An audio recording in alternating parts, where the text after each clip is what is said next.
So the All Blacks, they have just announced their squad that is heading to the Northern Hemisphere to play 4 international fixtures throughout November and 1 in October. But we are going to be looking through at the squad. Not too many changes from what we did see for the last squad announcement, which was for the Rugby Championship. But nonetheless, we will jump straight into it for hookers. It is going to be Dane Coles, Samisoni Taukei'aho and Cody Taylor, the same 3 that the All Blacks did have throughout the Rugby Championship. I would say Samisoni Taukei'aho at the moment has definitely taken priority in that starting lineup. He has been immense. I don't think they would risk going with Cody Taylor or Dane Coles in the biggest match, which would be up against England. But in a couple of the other matches, maybe we see a bit of a reshuffle. Looking through at the props, it will be George Bower, Ethan de Groot, Nepo Laulala, Tyrell Lomax, Fletcher Null, and Ofa Tuangafasi. So Null was the player who got added in. That was due to injuries in the propping department, but now Nepo Laulala back, Ofa Tuangafasi back. The All Blacks, they have gone with 6 props for the Northern Hemisphere tour. Then in the locks, it will be Scott Barrett, Brodie Retallick, Tupava'ai, and also Sam Whitelock. So pretty much identical to what we saw throughout the Rugby Championship. Of course, Josh Lord initially announced in the squad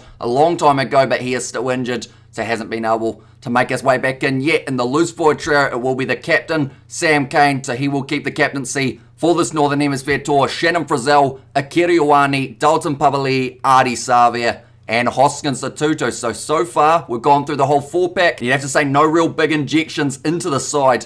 So now we look through at the backs, and you might hear me say that in only about 2 minutes' time, but the backs, we will start with the halfbacks. It is going to be Finlay Christie, Palau Fakatava, and Aaron Smith, the same as the Rugby Championship. Looking through now at the fly halves, it is Beauden Barrett, Richie Mo'unga, and Stephen Perofeta actually does manage to keep his spot. Now, there was a lot of speculation. Could it be Perofeta, or would it be maybe Damien McKenzie getting himself back into the side? But they did stick with Perofeta. I am glad, in a way, because the man only got 40 seconds. He's a class player, and I think he does have a lot more to give. Hopefully, he gets the opportunity during one of the games up against Japan, Wales, Scotland, or England. Looking through at the centres, it is going to be Braden Enor, David Arveli, a big return here for the All Blacks. We did see him play for Waikato not too long ago in the Bunnings NBC. He'll be well rested because Waikato, they just lost to Bay of Plenty, but it is Anton Leonard-Brown. We'll be excited to get back into that international kit. And the big thing is we haven't seen him for a long time at international level, so whether he goes in at 12